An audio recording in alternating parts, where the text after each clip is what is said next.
우리는 계속해서 나사로의 이야기를 살펴보고 있습니다. 예수님께서 나사로의 무덤 앞에서 나사로야 나오너라 라고 명령하자 죽은 나사로가 나왔습니다. 그 자리에서 죽은 나사로가 살아나는 것을 본 사람들은 모두 놀라지 않을 수 없었습니다. 하지만 그 놀라움의 반응은 각기 달랐다는 것을 알 수 있습니다.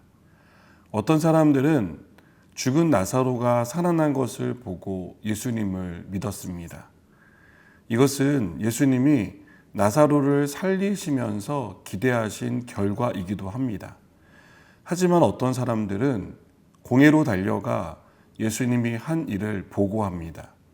이 보고를 들은 공회를 구성하고 있던 종교 지도자들은 예수님을 어떻게 처리할지를 논의하기 시작합니다. 종교 지도자들이 볼 때 예수님은 자신들에게 위협적인 인물로 보이기 때문입니다. 그대로 놔둔다면 자신들의 지위도 흔들리겠지만 유대 민족 전체가 어려움에 빠질 수도 있다는 위기의식을 가지고 있었습니다. 종교 지도자들의 관심은 예수님이 누구인가가 아니었습니다. 자신들의 안위, 그것이 그들이 생각하는 전부였다고 해도 과언이 아닙니다. 만일 예수님에 대해 관심을 가졌다면 예수님이 행한 표적을 보고 궁금해했을 것입니다. 도대체 어떤 사람이기에 죽은 사람을 살릴 수 있는 것인가? 도대체 누구이기에 병든 사람의 병을 저렇게 쉽게 고칠 수 있는 것인가? 이런 궁금증을 가졌을 것입니다. 그리고 나아가서 그분이 하나님이라는 사실을 알고 받아들였을 겁니다. 그러나 종교 지도자들은 예수님을 믿지 않았습니다. 예수님을 어떻게 처리해야 할지만을 고민했습니다. 그 자리에 있던 대제사장 가야바는 한 사람이 백성을 위하여 죽어서 온 민족이 망하지 않게 되는 것이 너희에게 유익한 줄을 생각하지 않는다고 말합니다. 가야바의 말은 예수님을 죽이는 쪽으로 무게 중심을 옮기게 합니다. 그들은 어떻게 하면 예수님을 죽일 수 있을까를 고심하고 있었는데 이 말을 통해 예수님을 죽일 생각을 굳히게 된 것입니다. 가야바는 단지 예수님을 걸림돌로 생각하고 제거하려고 했습니다. 그는 자신이 하는 말이 무슨 뜻인지 제대로 이해하지 못했습니다.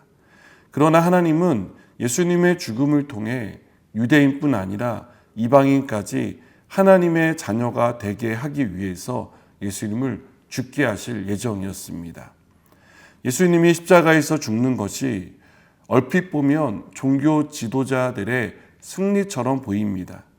하지만 이 일은 처음부터 하나님이 계획하신 일이었고 이 일은 하나님이 의도하신 대로 그대로 흘러가고 있습니다.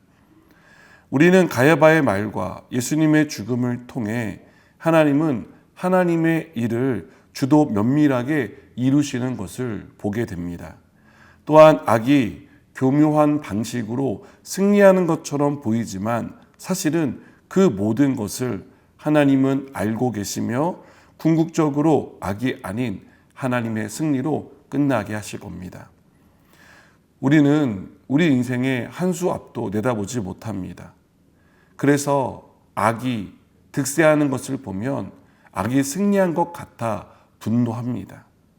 그러나 몇 수가 아닌 모든 것을 아시는 하나님이 언제나 승리하시고 궁극적으로 승리를 완성하십니다.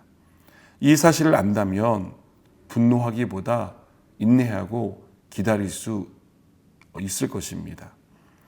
많은 방해가 있고 걸림돌도 있을 겁니다. 그러나 결국 하나님이 승리하신다는 것을 믿게 됩니다.